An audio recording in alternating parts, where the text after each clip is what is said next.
after. There's all sorts of places where you could have caught the 13-3 score.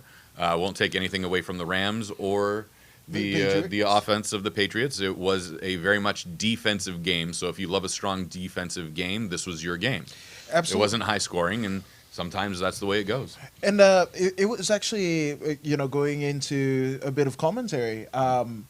When I believe it was the fourth quarter and it was still tied, it almost reminded me of MMA because I want to say it was Romo, but it could have been somebody else. But they said, they put out the statistic that Bill Belichick basically in Super Bowl championship kind of stakes, he doesn't start firing on all cylinders until the third or fourth round. And I was like, oh no, it's not going to look good for the Rams because that's the embodiment of, a young, veteran taking the young upstart, letting him punch himself out and essentially, basically showing that the old school is cool, so it's the veteran taking the young upstart into deep waters, and that's exactly what happened in the Super Bowl. So, dude, they grew up 30 miles apart, if that. San Francisco quarterbacks, you know what I mean? So one was idolizing the other as he's winning Super Bowls, and that experience, shut him down. But that's very much Muay Thai too, because Thai fighters don't turn it on until the fourth round, because betting in Thailand goes the first 3 rounds, so they let them get all their bets in. And then, fourth and fifth round, they go for the gusto. Speaking of which, LFA, Kyler Phillips? I believe so. Kyler LFA Phillips. 51 coming to Los Angeles Coliseum Saturday, February 16th. Woodsy and I are going to be there. Yes. Yep. That's right. You can tell my excitement just a little bit. Lion fights, right? Oh, Lion fight. I was talking LFA back in Phoenix at Phoenix. Comerica Friday night. Kyler Phillips. LF, No, it's close names. Well, but 59, LFA. 51, they're 59, They're both they on are. LFA. Right. But Kyler is... Lion fight is now on CBS Sports. Ooh, they cut a deal with congrats. them, and, It's going big, but getting back to LFA real quick, Mm-hmm. Kyler Phillips, Ultimate Fighter alum. Yep. Spinning back kick. Yes, spinning back kick, and just, boom, took him out. Yeah. That was an amazing shot. And who did he knock out? Give it to me. It was Emeka. That's why I said give it to me. It's quite a name. Yeah. Anybody Ifa care to Kandu. take a shot? Yeah. Ifa Makandu. Yeah. Hakuna Matata, motherfuckers. He must be the Fijian Freak Show's buddy. Robert, you're from Hawaii. You're better with Polynesian names than the rest of us. No. There you go. Robert's I just wanted to Japanese. say He's a that, big panda. The Polynesian panda. There you go. Kyler was coming off of a loss to Victor Henry out at CMMA, Josh Barnett, off a great show at CXF. He's also one of our Iridium friends. Yeah, right. absolutely. That's right. Shout out to Trains with Jason our House. boy Henry Corrales out at the MMA lab, Shout out to Jason So, House and his whole stable. and Jacob Parker. Can't And forget Parker. Jacob. That's the homie. Parker's a No, homie. Can't forget him. There's one thing that bothers me about some promotions, Okay. and that they always remind you someone was a UFC or Bellator or Risen or Pride veteran or Dream veteran. Sure. And I have no problem mentioning Dream. I have no problem mentioning Pride because they're now defunct. But listing the resume from a previous organization and it's UFC or Bellator, all you're doing is kind of telling the other organization that you're the lesser brand. Like, oh, we're LFA, but this guy fought in the UFC. And not to take anything away from the LFA fighters because they're extremely talented. LFA is a feeder league to the UFC. Huge. They're the only other promotion that has the right to call themselves or to use the phrase octagon in their promotion. That's huge. But you're giving credence to another organization and reminding everybody that you're on the lower tier. And that's not fair to your fighters that are building themselves up and coming up along the way to get to the next tier or to build up your organization and make you one of the big 3. Yeah. And you know what? Fighters have a huge benefit because of LFA because they have this great venue to come up in and to learn how to sell tickets, how to promote who you are, how to get ready for interviews because there's more to it than just the weight cut, the fight camp, dealing with all the preparedness for the fight. Once you get there, you can be inundated with so much, and LFA prepares you for the big show. Right. And they are a big show in their own regard, but when absolutely. you get to the big, Yeah. you want to be ready. We love going to LFA when they're at the hangar in Costa Mesa. We'll go to Phoenix every once in a while to see them there. They're in Fresno from time to time. LFA is in what? 37 of the continental United States. It's huge. States, So, absolutely. Yeah, absolutely. LFA, I would say LFA is like the 4th largest promotion in the country behind PFL, which I would say is 3rd. For sure, for sure. Well, it's funny that you mentioned, mentioning UFC or Bellator, one of the bigger organizations. So it's here nor there. But Right. I think what most people have been introduced to MMA via the UFC, Right. it's kind of, it's breaking the pop culture lexicon. Mm-hmm. So that's what it's meant to do. Now, where it gets kind of egregious, you mentioned PFL. So when it was World Series of Fight, Right. there were times that you would actually see Ray Sefo, who at the time was the president of World Series of Fight, Right. cornering guys in the UFC. Now, Ray Sefo, total disclosure, one of the greatest kickboxers in Absolutely. the history of Japan, of the history of the world, right? And he was Polynesian- at the last Bellator fight. Right, So, yeah. absolutely. So, but I mean, it's not something that you turn it on its head. Dana White is not going to corner somebody in Bellator Right. or LFA. But you never see Dana White mentioning Bellator, Risen, Right. Any of those other. The only thing they'll ever mention is Pride, or Pride rules, because they own Pride. Right, They own the exactly. Pride library. That's right. Exactly. So But when you're the king of the castle, you don't necessarily have to. But if Right. you're smaller organizations that are trying to differentiate themselves from the pack and almost get maybe a mid-level UFC type scenario in the fans' eyes, it is important to get those caveats. Oh, wait, this guy or girl is more legitimate Right. because they fought in the UFC. And it's a kind of sly way to get away. It's a whether two-sided coin, I Right. think, It is is. what And It it's really a sly is. way to get away from whether they lost or won at the UFC. Right. It's just like, oh, UFC veteran, whatever. Right. It's like acknowledging, other people's organizations in WCW. For me, Right. that made it a little bit more legitimate because you acknowledge what other promotions did it. That's cool. But that's also what killed WCW, is when they revealed Mick Foley winning the WWF World Title on Raw, and everybody went click and jumped over. And after 83 weeks, that was it. It was over. Their title run was done. That was it. When like the old pro wrestling days, I came to this territory, I came to this promotion to prove myself. Right. And again, the entertainment level between MMA and professional wrestling are cousins. They're on par, but we're not saying that MMA is fixed. No. We're never going to say that. But the entertainment level is there, and I just prefer the old school days of you didn't mention your competition because you never diminished the value of your own organization. There you go. Bellator rarely ever mentions the UFC anymore because Bellator doesn't have to. Look where Bellator is a they're at. Viacom company. Look where they're at. Second largest promotion in the U.S. Right. Look how they're growing in the world. They're doing Yeah. shows in Israel and Croatia and England Italy. and everywhere else. Yeah, Italy. yeah. They got to deal with Octagon kickboxing over there. Right. So they were the first ones to go to Hawaii. Nobody else went to Hawaii Yeah. yet other than Bellator. So Bellator doesn't need to piggyback off that image anymore. LFA, I understand because they're a feeder league to the UFC. And I don't want to take anything away from anybody that's fought in the UFC that's no longer there, contract expired or whatever else. But for those promotions, you don't have to mention that this is a UFC veteran, this is a Bellator veteran, this is a Risen veteran, because you're your own promotion. Like This is last true. week when people were asking us, or had asked me specifically, wouldn't it have been great to see Chandler versus Alvarez in the UFC? I don't care that it was in Bellator because I got to see Chandler versus Alvarez. It doesn't matter the organization; it matters the fighters. It's the Exactly. fights.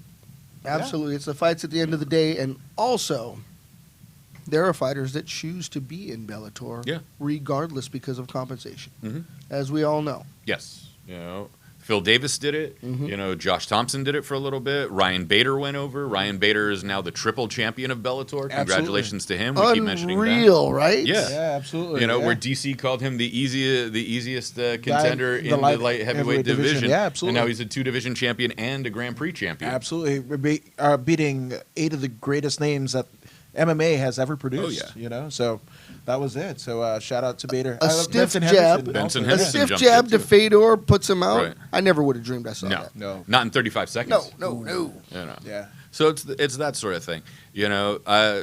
Much respect to everybody that's fought in the UFC, and I understand LFA's thing, but other promotions, like when Golden Boy did that. Golden Boy, the entire card, this guy's a veteran from here, this guy's a veteran from there, this guy's a veteran from there. But what are you doing for the show other than making it top-heavy like boxing and then putting people, whether not everyone remembers them or they weren't household names on the card? I mean, it was so egregious that Oscar De La Hoya couldn't even name the guys on the undercard. And That's here nor there. But But I it was mean, also their first show, and Yeah. you know, when you're used to the world of boxing, it can be understandable at times. I mean, I wish he had learned them a little bit better, but what can we do? You got to care for your fighters, right? Oh, I absolutely. think that's what it comes Yeah. down to. Absolutely. Yeah. All right, and I think next we're moving on to bare knuckle boxing, Bare- USA versus Mexico. That's incredible, You know, right? Yeah, Come man. It on. was a There's no great, wall great there show. today. No, no, not at all. no. The border walls only come down for sporting events. There we go. That's what it appears. You know, when the Iranians and the Americans wrestle each other or go into judo competition against each other, no borders. That's heavy. You know, Beautiful point. United States versus Mexico, no borders. We just want the best of the best of our competitors. And in that night, Joe Riggs, I think one of the craziest men on the planet, and I mean it as a compliment, who not only one time cleaning his gun accidentally shot himself in the hand, That's why I don't clean my gun. That's why I don't have one. came back, fought again in Bellator, and now is fighting in bare knuckle boxing. He beat Herberto Tovar by unanimous decision, 49-45, 50-46, 50-44. And Riggs broke his hand in the first round of this 5-round fight. Of this 5-round fight. It seems problematic in this setting that your two weapons are going to be used, Right. and they're going to be used unstoppably until they're broken down because you're not going to quit, No. No. right? So you fist up and you go and it seems like this is a reoccurring theme: is the broken And- knuckles and the broken hands. Yeah, Yeah, And absolutely. Every bare knuckle, they're always showing someone's busted up hands. The gloves weren't used to protect the fighter's head. Your Yeah. head's going to destroy somebody's fist. It was used to protect your hand. Sure. Yeah, I agree. One big takeaway: it's just not cool to be Joe Riggs' hands. No. I'm just. Can I you don't know. imagine? But I don't want to get on Joe Riggs' bad side. No, That's no. one of the toughest dudes on the face yeah, of the planet. no, for sure. I mean, when Spike was doing the kind of Bellator, almost. It was like a take on the Ultimate Fighter, but they Right. had, Frank Shamrock, Randy Couture. I forgot the other.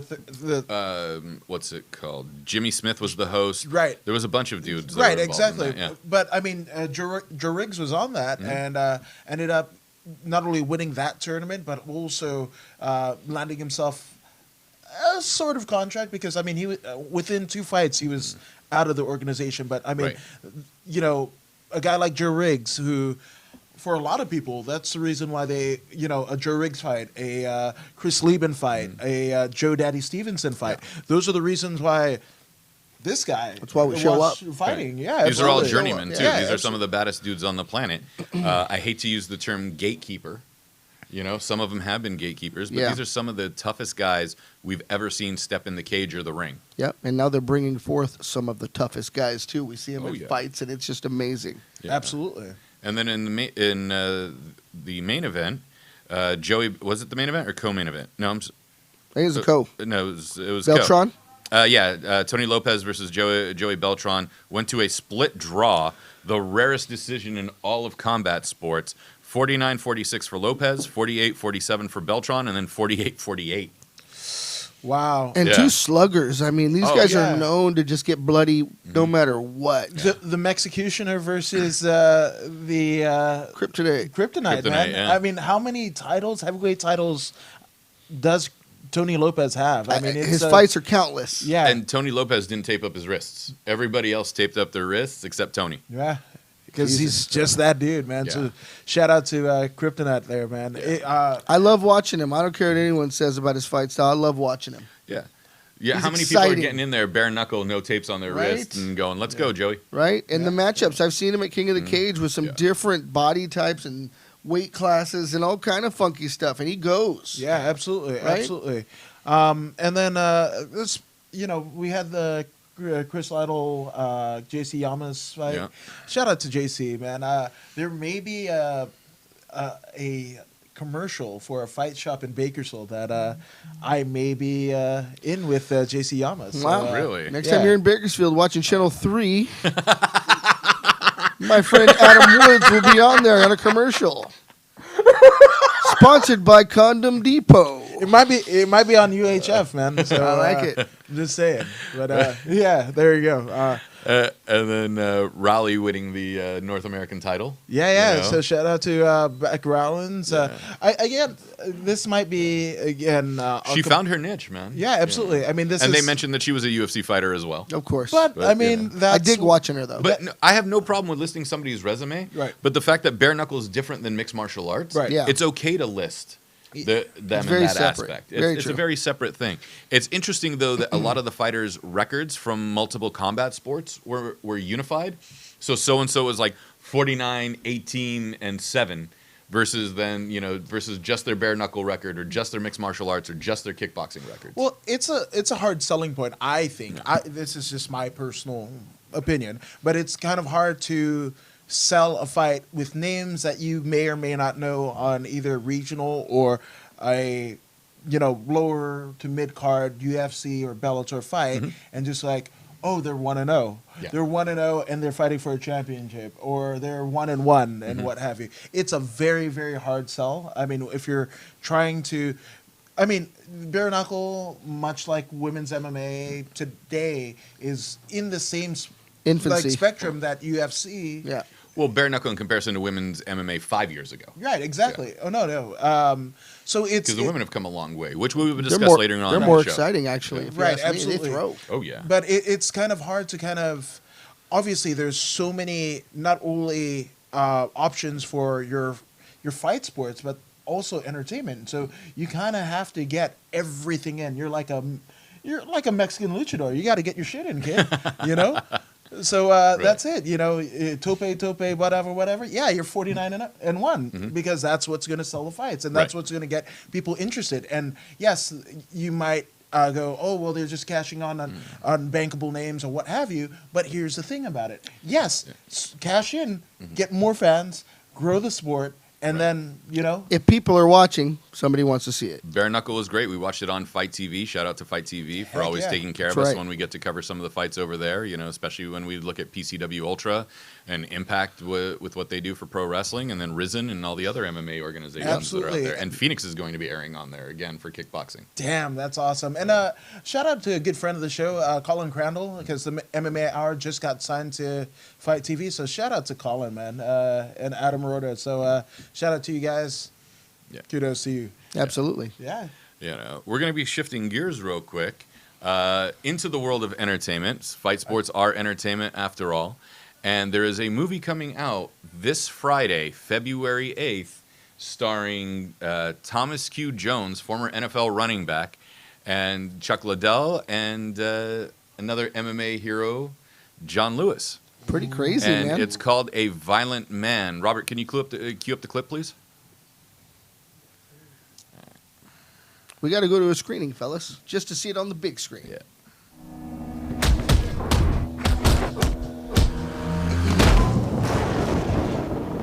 I went toe-to-toe with the best. Look, I made Marco Rain tap out. Things are really about to change for us. I think you should show me how you beat Marco. Cause of death? She was strangled. The guy's an MMA fighter. You think I killed her? Some detective came to my job today. Want to know what time you got home. The police think I killed her. So how does $100,000 sound to you? I want you to fight Marco for the title.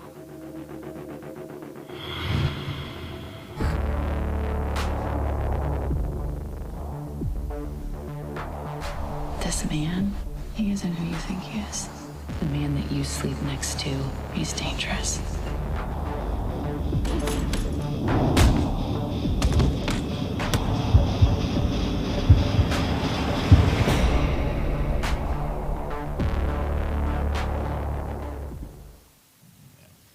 Wow. Yeah, it's an intense film. It's a thriller. I'm stoked about it. Yeah. Your main takeaways. I've got a couple, so I'll hand it to you, gentlemen. Well, I talked to John Lewis about this, who's also the fight choreographer, excuse me, for the movie. So the fight scenes are legit MMA fight style scenes. It's not like every movie that uses a Superman punch, a flying armbar to set up a Superman punch, or vice versa. Which every movie is doing that these days. Even Captain America is throwing Superman punches, yet Superman has yet to throw a Superman punch. Yeah. Donda. Oh, you got it? I'm excited. Anytime Chuck Liddell's on the stage or in a movie, I'm into it. I dig the persona. I see the fur coat and the sunglasses, and I mean, that's not Chuck, No. but I like to see Chuck playing that. Right. You know? Yeah. Well, Yeah. TJ Dillashaw tried to play that, and it didn't backfired. work for him. Here's the thing with TJ. I don't think TJ should play the heel because he's too good of a guy to play the bad guy. And I'm not saying Yeah, he's Mr. All-American. He can't do that, right? Right. I'm not saying he's faking it because he has a right to be upset and he has a right to want to go back to 125 and have that Yep. rematch with Henry over there Yep. and try to prove himself at 125 because of that weight cut. But the villain aspect doesn't necessarily work for him. No. And, I agree. we like TJ, so we're Yeah. not going to dump on him, obviously. I'm a fan of such a great TJ. guy. Yeah, I absolutely. love his fighting style. I like how active he is. He's moving all the time. He's unorthodox, right? Yeah. Yeah, He's throwing in absolutely. positions where people don't throw. He's catching things people don't catch. I love him. Right. Yeah, absolutely. But with Thomas Q. Jones, former NFL running back, he's played for the Chiefs. He played for the Jets. That's He's been all heavy, over the man. place, man. Jesus. Transitioning to acting. He's a classically trained actor, as he told me. And then John Lewis being the fight choreographer and acting in the film with them. Legitimacy. This totally Right? added legitimacy to the story of itself. Robert, can you cue up the clip from the interview that I conducted with Thomas? When you come from the world of fighting, which is something that, people only see the fights on fight night. They don't see the training, the practices, they don't see what you're doing on a daily basis to prepare for that fight. And so, it's like anything else. The more you do it, the more comfortable you get and the more normalized it is. So I think sometimes a bit of humanity is lost within the viewpoint from the audience when it comes to fighters or football players or people that play any combat sport. I think they automatically assume that that's just who we are as people. When I think naturally everyone, like you said, has innate violent tendencies, just because I think just our primal instincts are to be that way. And being a fighter just enhances those instincts. So I definitely think that it doesn't help the character because that he's a fighter. It definitely doesn't help his cause. Yeah, but the movie Right, looks we can like stop it right it there, was Robert. shot really. The question I asked was, it's in a sense because the character is a fighter. Yep. He's instantly a suspect because That's she was right. strangled, and there's a way that he wins the fight. You might figure it out. That puts him into question as a suspect in this film, and that that list of he's just a savage because he's a fighter comes into play, and that's where that's where Thomas is answering the question of being considered a fighter. You look only like a brute, and people sense to lose your humanity as a fighter in this. And I think that judgment, that prejudgment is already out there because you put a sticker on your car, you wear a T-shirt, you go out, and maybe you're proud of what you do and the people that you're with and you train, but you're not necessarily off the hinges. Right. But you will be judged as so, and society has not learned that this may calm down the masses of people because we get it out before we go out, Yeah. So Some instances, you're right. It helps a lot of people I calm think down so. and get that rage machine out. Yeah, absolutely. Oh man, what I just got off of Thomas's interview, his persona. I mean, just so humble and like his willingness. So, I mean, it's almost the antithesis of the gentleman who just signed the UFC contract, the Greg Hardy. Yes. Yeah. So, shout out to that. But going back 12 to years in the NFL, man. You can't knock him for it. no, not at all, man. And going back to the clip, first off, Chuck Liddell's persona almost was indicative of like old school Bob Sapp from Pride. Like that was, like dare you? Yeah, I mean, there is. I mean, literally, there is a. There is a Slight bit of technical difficulty, but you can still hear us, so that's what matters. That's at a this beautiful point. city of Huntington Beach right there. So there is a Pride. I don't know if it was Pride. Apparently, or I'm an New Japan. A-frame though. Yes. There you go. You're on the 18, brother. I dig it. But there's a bit of there's a particular fight. I don't know if it was for New Japan or Pride, but Bob Sapp almost inhabited it, like fur coat, everything Right. like that. That was Bob Sapp's persona. So that was kind of fun. And I don't want to spoil it, but I think it was Charlie Sheen. It was Denise Richards. So there's that. There's that. So I dug that she's in there. I think she's a beautiful woman. She's aged well. No. But he's also playing like a crazy amount of money to child support. So that's him. Takes in a crazy amount of money. Right. So give your daughter that money, buddy. I don't feel bad for you I am at all. totally cool. Well, no, Charlie. I'm not the lunch. Come on. What I'm saying. Are you sure about that? Well, let's be honest. Charlie Sheen has a Bill Cosby deal. For He 2.5 does. Men. So he's got like that reruns. Charlie Sheen's easily making like $30 million a year just off reruns of 2.5 Men. He signed some great contracts. Yeah. His He beat out the cast of Friends. And it's on his own. Like this is not a cast. Yeah. This is Charlie Sheen. Right. It's not the whole cat. Like This is John Carlos Cryer's not making- Estevez. right. Man, yeah. So somewhere, what is it? John Cryer is probably sitting in a corner going like, "What the fuck?" John Why? Cryer's still making money off the reruns too, man. He's just not making Charlie Sheen money. He didn't negotiate that deal, but it don't hurt. No. Right? No. And 2.5 Men is on 17 channels at the same time. All around the world, right? Rerun the through. All right, ladies and gentlemen, we are going to take a quick intermission to solve some of these technical difficulties, and we'll be right back. With the women of MMA. Yes. Oh, I'm excited. I'm going to learn a little bit more about that subject with Robert Samo and, according to Woods, Adam Woods. I mean, the freak show from Fiji. Nobody can see me dance. That's all good. Nobody wants to see you dance. I don't know, but if you keep that microphone on, we're going to be in trouble. Are you sure? It's a hell of a view.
It's coming. Look at that background. I love it.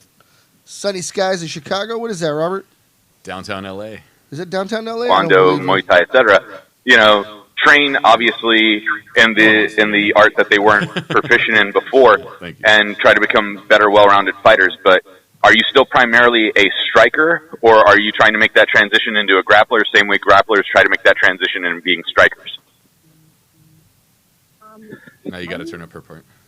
I don't, for example, like if I'm training my striking, I don't train less striking to excel in my grappling. Mhm. I really just try to perfect my striking, but also try to really develop as a grappler. And I love grappling. I love wrestling, and I love jiu-jitsu. It's just a matter of learning and evolving as a martial artist every single day on the mat with the best people in the world.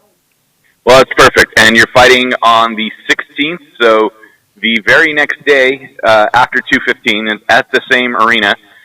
Will you be watching the fights on the 15th, or will you just be focusing? Or I'm sorry, on the 15th, or will you just be focusing on your fight the next day? I'm not sure. Maybe I'm just gonna weigh in and then have a Valentine's Day dinner because I can't eat on Valentine's. So I don't know. I think I will be focused on myself and really performing well and just being peaceful and calm before my fight and just focusing on my moment and that no one's gonna take away from me. Right. Well, let's make it punny and say that this is going to be a sweeter victory than chocolate on Valentine's Day. Yes, my real love victory. Perfect. Thank you so much, and good luck at 2:16. So I had to get a little punny and say that this victory would be sweeter than chocolate on Valentine's Day. But Yeah, you I know, thought You're a that punny was man. smooth, good sir. I'm What's just that? saying. we are a little off sometimes, but we're all a little crazy to be lovers of this sport.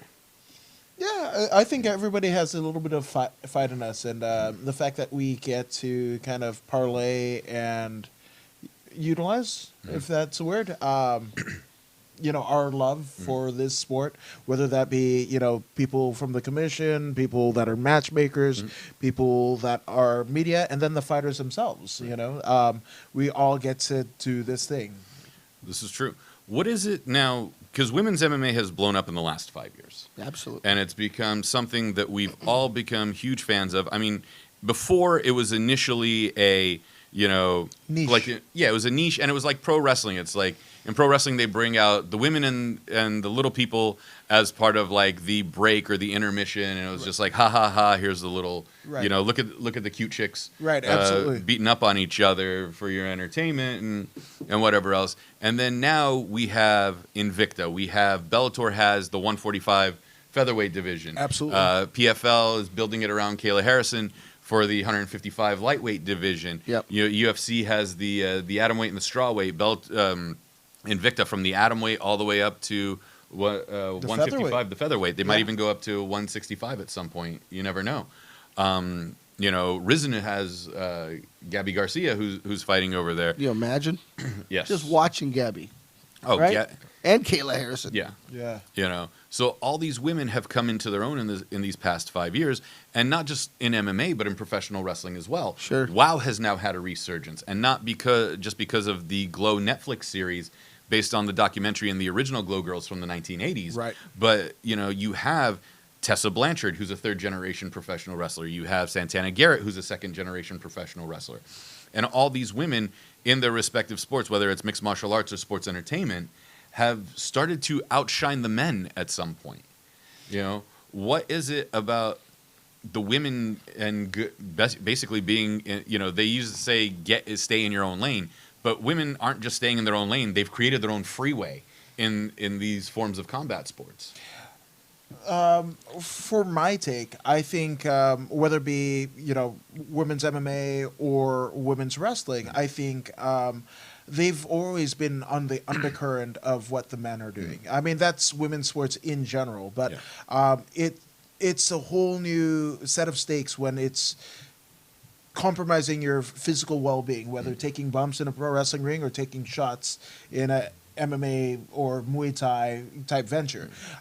Where Invicta is and has slated itself, it's almost like where the UFC was, 20 years ago, and trying to fight for relevance. And that's why I don't think that, Invicta, in total disclosure, is probably my favorite fight organization because, like you said, there aren't any boring fights. I mean, the cards are usually stacked, and you'll see, like, crazy blistering knockouts that happen there that, sometimes in a UFC or Bellator or any other fight card, it kind of, like, it's a stalwart, So with that being said, I think women have always been strong, but never before have they been able to parlay it into a sport that they can show how strong they are. And I mean, But fact don't that- forget, Team USA was the first, Team USA in soccer, Soccer, won right, the World Cup, and the men's division hasn't even made it to the semifinals. Yeah, absolutely. But I mean, I think it's kind of crazy to think that, I mean, Muhammad Ali's daughter, Layla Ali, couldn't even do with boxing what the women of MMA Not at all, have yeah. done. So I think Right. that's a crazy caveat in our sport, in our, that almost adds legitimacy. I mean, there are very few things, as we kind of saw with McGregor and Floyd, there are very few things that MMA has over boxing. But Right. women's involvement in it, I think that's one of the things that is MMA as a whole strong suit. Right. I think one problem is that Western society, and when I say Western society, not Western civilization, because Western civilization starts in the Middle East and goes west. Western society, talking about Western Europe and the United States, we've had this damsel in distress story arc that's been built for the past 200 years that has sort of infantiled our women in society, whereas our dais here is a pan-Asian grouping, Fijian, Indian, Middle Eastern, and Indonesian, that all our women have. Boom! Yeah. But Mom's from Holland, brother. Right. But all our Dutch Muay all Thai. our women were used to them being tough, I mean, my family survived civil wars and revolutions and everything else. Right. Indonesia's gone through their thing. India, look what happened. That's in why they India got and, shipped to Holland. Yeah. It's a fact. It's a fact. There you go.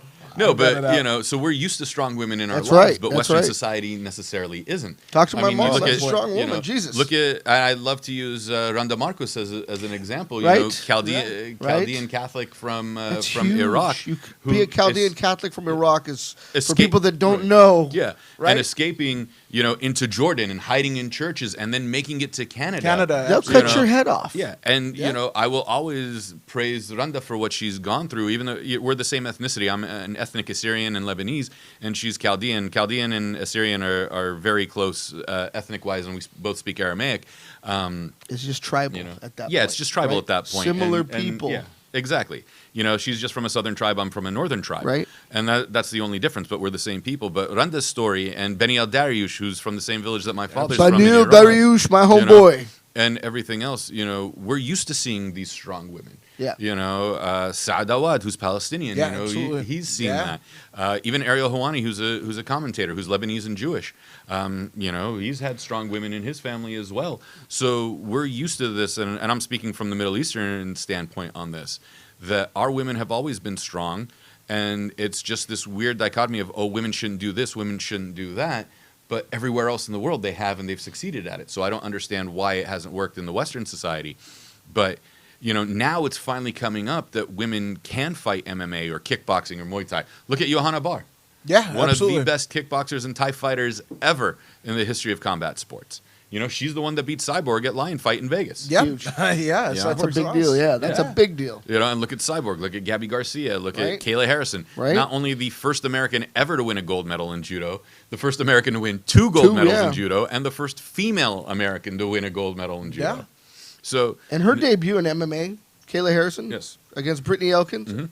unbelievable. I Yeah. really thought there was going to be no disrespect to Brittany because No, not I at know all. she had brought it to the table, but Kayla Harrison just took it down. Yeah. Yeah. And I also think there's one thing that the women don't do that the men do. And I think this is what men we can learn from the women. Tell us. In the dojo, they don't respect your rank. I don't care if the belt is purple or blue or yellow or green or black. The women bring it no matter what your ranking is. Men will see that ranking and go, I respect the rank, I respect the class system, I respect the evolution of it. And so they give our opponent a little more respect than they might deserve because they've been at the sport longer than we have. And women just go in there and go, no, I'm going to beat the hell out of you, and then just do it. Yeah, absolutely, man. Yeah, I think that comes from the traditional martial arts side is the belt rankings and respect for that. Hopefully in today's world, people just know that you got to bring it regardless. But yes, you're right. I've seen that more on the female side. But my take on this whole thing, there just wasn't quite the numbers that we had. In the 5 years, we have grown in big numbers, the women's sport of MMA. Tanya Evinger, Misha Tate, loved watching them back in the day, but there really wasn't a whole lot of other competitors at that time. So when Misha came up, man, Yeah. you know, when she got on the world stage, there were a lot more. Right. Right, and the athleticism was there, and the game had changed, and But the evolution of women's MMA Yes. is like when we went from amoebas to walking on land. That's right. That took us, a few 100,000 years. Yes. Women's MMA has done that in 5 years. and been amazing. I mean, people like Ioana and Jacek, my God, that kind of striking. And then we see Rose take her out. I mean, these are the Right. kind of fights we want to see, Absolutely. male or female, right? Oh, yeah.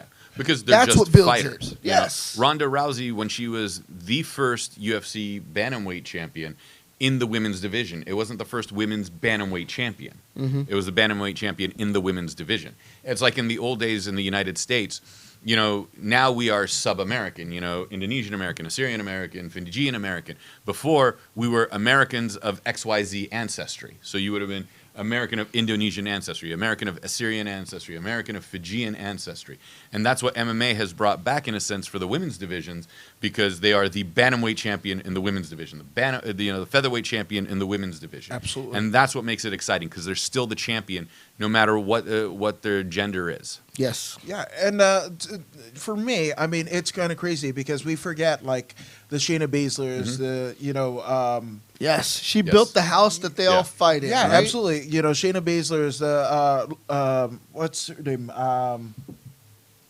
Anyway, there was when Ronda Rousey. I mean, she gets a lot of credit, She and does. and it's Well, well she was the deserved. first one in the UFC, so right? yeah. Absolutely, and I mean, it kind of all goes back to when she was still fighting in Strikeforce, and I believe she was the Strikeforce champion at the time, women's 135 champion at the time. They were asked Dana White outside of a Hollywood, eatery, will you see women's MMA? And he said never. And she took that He as a did say personal that. challenge and literally, I mean, brought the whole sport with her. Obviously, towards the end, it did, get away from her. But the thing about it is her legacy in the sport.